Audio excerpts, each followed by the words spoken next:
जय हिंद बच्चों, welcome to Bhabha mathematics centre YouTube channel. BMC के इस यूट्यूब चैनल पर आपका एक बार पुनः वेलकम है।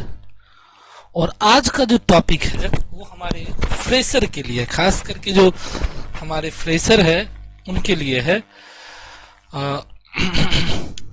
फ्रेशर मीन्स जो लोग एपियरिंग स्टूडेंट है बीएससी एमएससी के, उनसे रिलेटेड आज का टॉपिक है कि बीएससी एमएससी के बाद बेट बिहार असिस्टेंट प्रोफेसर की परीक्षा की तैयारी कैसे करें। बहुत सारे बच्चों को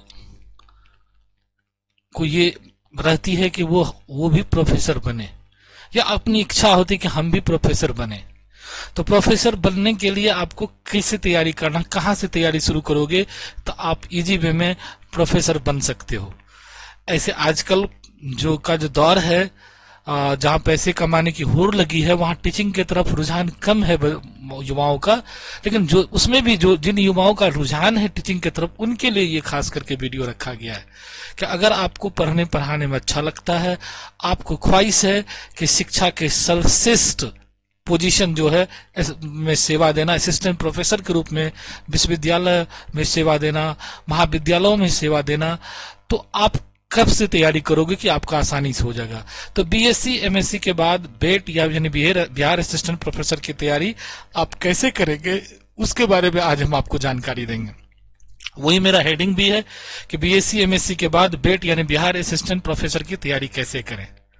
देखो, अगर आपको बेट, सेट, स्लेट, जेट एवं प्रकार के स्टेट या नेट, इवन नेट, चाहे यूजीसी नेट हो या सीएसआई नेट हो, इसकी प्रिपरेशन करनी है तो आपको बीएससी लेवल से ही तैयारी शुरू करनी पड़ेगी, क्योंकि इसके सिलेबस बहुत बड़े हैं। और अब तो जैसा कि बहुत सारी स्टेट में ये नेट यानी स्लेट, सेट, बेट लेने के बाद फिर असिस्टेंट प्रोफेसर के लिए भी एग्जाम ले रहा है, जो कि सब्जेक्टिव हो रहा है। तो सब्जेक्टिव क्वेश्चन लिखना और कठिन काम है, उसके लिए तो आपको शुरू से नहीं तैयारी करोगे तो आप वहां अटक सकते हो। सब्जेक्टिव लिखो या ऑब्जेक्टिव लिखो, ये बहुत बड़ा मैटर नहीं रखता। मैटर ये रखता है कि आप अगर बीएससी से ही सिंसियर ढंग से पढ़ना शुरू कर दो, बीएससी से ही अपना टॉपिक वाइज नोट्स बना के रखने लगो, और एमएससी तक यानी 4 साल का भी, अभी तो सीबीएस सिस्टम है तो 4 साल बीएससी और फिर 1 साल या 2 साल का जो आपका एमएससी लेवल है, ये पूरे क्रम अगर आप अच्छे से कर लोगे ना, तो नेट कोई काल नहीं काट सकता या सेट कोई काल नहीं काट सकता। बड़ा इजी वे में एग्जाम आपका पास आउट हो जाओगे। अगर ये फांकी दे के, जैसे अपने यहाँ है, जो हमारे यहाँ के जो भी यूनिवर्सिटियां हैं सिर्फ डिग्री दे रही हैं, पढ़ाई के नाम पे सिर्फ लिपापोती होता है, तो ऐसे बच्चों के लिए बड़ा मुश्किल है लेक्चरशिप एग्जाम में आना, असिस्टेंट प्रोफेसर एग्जाम पास करना। क्यों? क्योंकि वहां सिर्फ सिलेक्टेड क्वेश्चन पढ़ा के एग्जाम में पूछा जाता है, सिलेक्टेड चीज लोग रट के अच्छे से अच्छे नंबर ले आते हैं, लेकिन सब्जेक्ट का प्रकार 0 होता है। तो ऐसे बच्चों के लिए नेट पास करना आसान नहीं है, या सिलेक्ट पास करना, बेट पास करना बहुत मुश्किल हो जाएगा।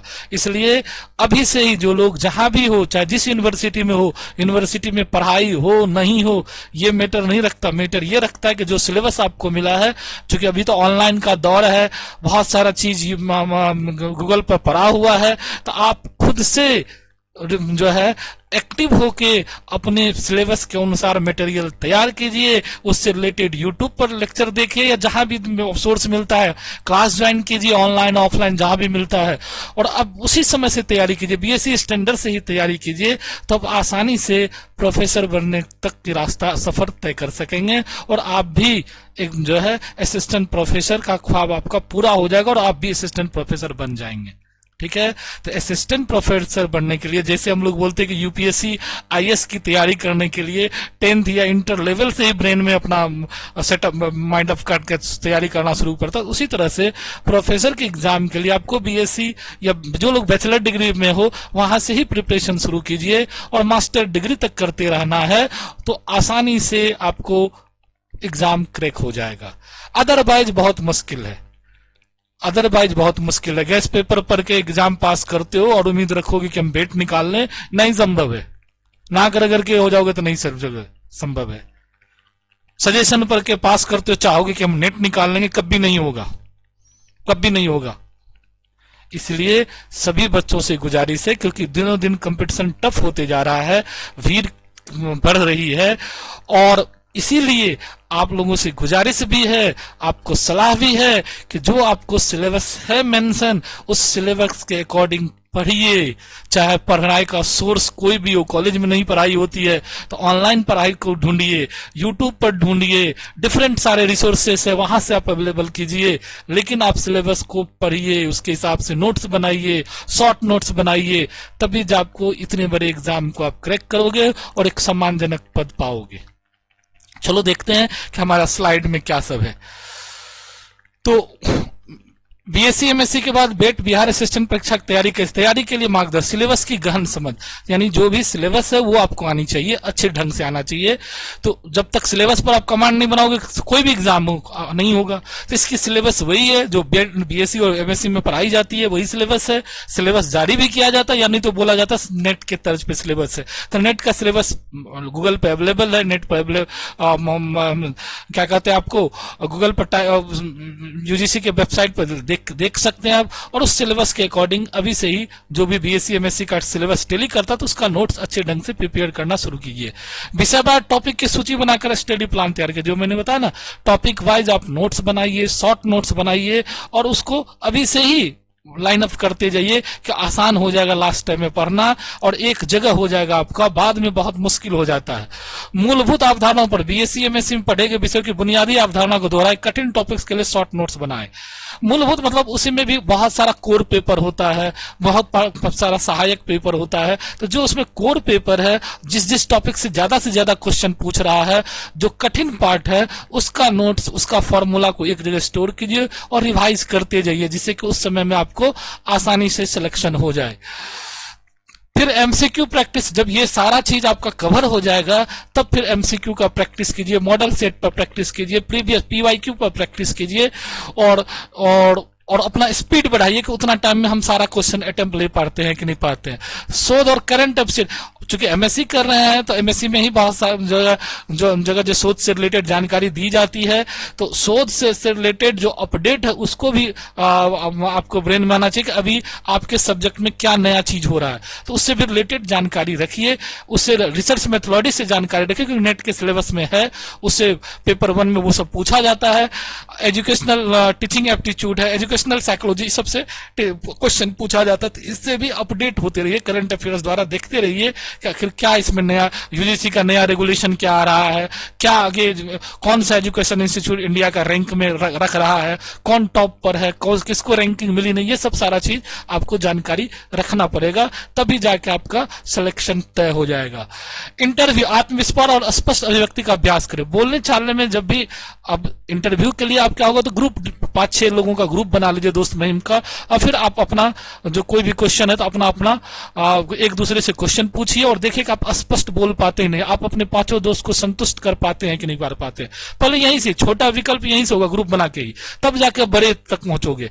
पहले तो आप जो बोल रहे हो वो स्पष्ट होना चाहिए, जो आपके इंटरव्यू बोर्ड मेंबर है वो क्लियर कट आपकी बातों को सुने, ठीक है। पहली तो ये कि आपकी अभिव्यक्ति जो होती है चाहिए वो स्पष्ट होना चाहिए, अपने फिर आपको सब्जेक्ट पर पकड़ होना चाहिए, कुछ से कुछ नहीं बोलना है, लिख से हट के नहीं बोलना, जो पूछा जाए उसी का आंसर करना, नहीं आता तो सॉरी करके निकल जाना है। और लास्ट में मेरा है समय प्रबंधन, मोटिवेशन। टाइम मैनेजमेंट तो हर चीज के लिए जरूरी है, चाहे कोई भी चीज करो, कोई बिजनेस करो टाइम चाहिए, कोई इंस्टीट्यूट चलाओ टाइम चाहिए, पढ़ाई के लिए टाइम चाहिए, तो टाइम मैनेजमेंट करके और आप अपना एक टाइम मैनेजमेंट करके सारा टॉपिक को डिवाइड कर लीजिए और फिर पढ़िए। पॉजिटिव एप्टीट्यूड बना के रखिए कि जब भी बहाली आएगी तो मेरा सिलेक्शन होगा। वेट एंड वॉच की स्थिति में रहिए, क्योंकि बहाली क्या है, रेगुलर मोड में नहीं आती है, ईयरली नहीं आती, ये सबसे बड़ी परेशानी है। अगर ईयरली आती तो बच्चे के लिए आसान था, वो जैसे एसएससी की तैयारी लोग करते हैं या दूसरे एग्जाम की करते, तो उसी तरह से लोग ये भी करते, टीचिंग जो है प्रोफेसर का भी तैयारी करते, लेकिन ईयरली आती नहीं है, बहुत लंबा टाइम लगता है, इसमें लंबा पेशेंस भी रखना पड़ेगा आपको, तब जाके आप यहां तक पहुंचेंगे।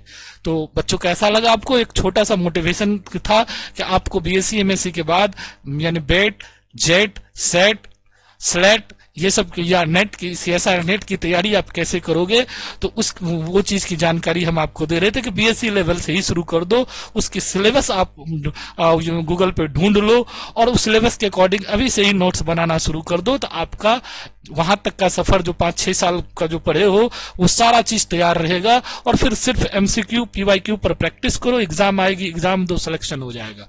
तो ये शुभकामना के साथ कि आप भी इस तैयारी में लगे रहे और जो लोग इसकी तैयारी कर रहे हो उसका सभी का सिलेक्शन हो जाए।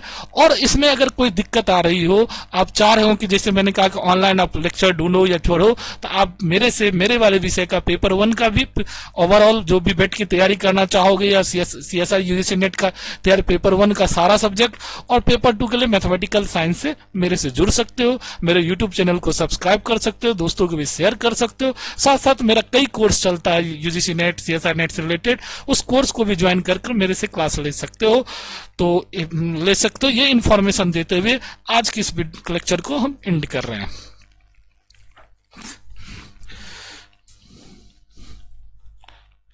ये है आपको बैचेज कमिंग सून का, ऑफलाइन दोनों मोड में हमारा बेट जेट सेट का बैच शुरू होने वाला है। तो आप जो लोग MSc होल्डर हो या MSc अपेयरिंग हो, चाहोगे पढ़ने के लिए, तो आप आके जुड़ सकते हो। इस नंबर को नोट कर लो और फिर आप मेरे साथ क्लास में जुड़ो।